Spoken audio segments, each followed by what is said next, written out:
മണിപ്പൂരിൽ രാഷ്ട്രപതി ഭരണത്തോടുള്ള എതിർപ്പ് ശക്തമായി പ്രകടമാക്കി മെയ്തേയ് വിഭാഗം. പുതിയ മുഖ്യമന്ത്രിയെ കണ്ടെത്തണമെന്നും എംഎൽഎമാർക്ക് സഭാ നേതാവിനെ തെരഞ്ഞെടുക്കാൻ അനുവാദം നൽകണമെന്നുമാണ് മെയ്തേയ് സംഘടനകളുടെ ആവശ്യം. വംശീയ കലാപത്തിൽ ആരോപണ വിധേയനായ ബിരേൻ സിംഗ് മുഖ്യമന്ത്രി സ്ഥാനത്ത് നിന്ന് രാജിവെച്ചത് യഥാർത്ഥത്തിൽ മണിപ്പൂരിന്റെ രക്ഷയ്ക്കോ സമാധാനത്തിനോ വേണ്ടിയായിരുന്നില്ല. കോൺഗ്രസ് കൊണ്ടുവരാനിരുന്ന അവിശ്വാസ പ്രമേയത്തിലൂടെ പാർട്ടി എംഎൽഎമാർ കൂറുമാറുമെന്നായതോടെ ഗത്യന്തരമില്ലാതെയായിരുന്നു രാജി. ഒരു പിളർപ്പിൽ നിന്ന് തൽക്കാലത്തേക്ക് അത് ബിജെപിയെ രക്ഷിക്കുകയും ചെയ്തു. ബിരേൻ സിംഗിന്റെ രാജിക്ക് പിന്നാലെയുണ്ടായ 5 ദിവസത്തെ രാഷ്ട്രീയ അനിശ്ചിതത്വത്തിനിടയിൽ കഴിഞ്ഞ ദിവസം സംസ്ഥാനത്ത് രാഷ്ട്രപതി ഭരണം ഏർപ്പെടുത്തി. നിയമസഭയെ താൽക്കാലികമായി സസ്പെൻഡ് ചെയ്യുകയുമുണ്ടായി. വംശീയ കലാപം പുകയുന്ന സംഘർഷഭരിതമായ മണിപ്പൂരിലെ അടുത്ത ചുവടുവയ്പിൽ എല്ലാ കണ്ണുകളും ഇപ്പോൾ ബിജെപി കേന്ദ്ര നേതൃത്വത്തിലാണ് ഉള്ളത്. രാഷ്ട്രപതി ഭരണം പ്രഖ്യാപിച്ചതിന് പിന്നാലെ സംസ്ഥാനത്തുടനീളം സുരക്ഷ വർദ്ധിപ്പിച്ചിട്ടുണ്ട്.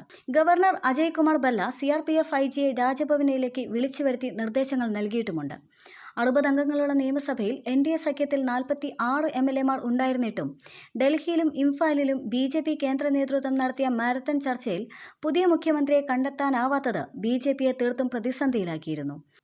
മണിപ്പൂരിന്റെ ചുമതലയുള്ള ബിജെപി നേതാവ് സംബിത് പത്രയും പാർട്ടി സംസ്ഥാന പ്രസിഡന്റ് ശാരദാദേവിയും നേതാക്കളുമായും എംഎൽഎമാരുമായും പലവട്ടം ചർച്ചകൾ നടത്തിയ ശേഷം തീരുമാനമാകാതിരുന്നതോടെ ഗവർണർ അജയ് കുമാർ ഭല്ലയെ കണ്ട് നിലവിലെ സ്ഥിതി വിശദീകരിച്ചിരുന്നു.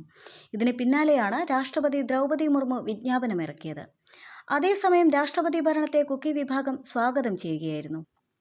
മുഖ്യമന്ത്രിയുടെ മാറ്റത്തേക്കാൾ നല്ലത് രാഷ്ട്രപതി ഭരണമാണ് എന്ന് ITLF നേതാക്കൾ പറഞ്ഞു. കുക്കി വിഭാഗം മെയ്തേയ് വിഭാഗത്തെ വിശ്വസിക്കുന്നില്ല. അതിനാൽ പുതിയ മെയ്തേയ് മുഖ്യമന്ത്രി ഉണ്ടാകുന്നത് ആശ്വാസകരമല്ല എന്നാണ് കുക്കി വിഭാഗത്തിന്റെ നിലപാട്. അതേസമയം രാഷ്ട്രപതി ഭരണത്തിന് പിന്നാലെ മണിപ്പൂരിൽ സുരക്ഷ വർദ്ധിപ്പിച്ചു. 4 വിഘടനവാദികളെ സുരക്ഷാ സേന അറസ്റ്റ് ചെയ്തു. തൗബൽ, ഇംഫാൽ വെസ്റ്റ്, ഇംഫാൽ ഈസ്റ്റ് എന്നിവിടങ്ങളിൽ നിന്നാണ് വിഘടനവാദികളെ പിടികൂടിയത്.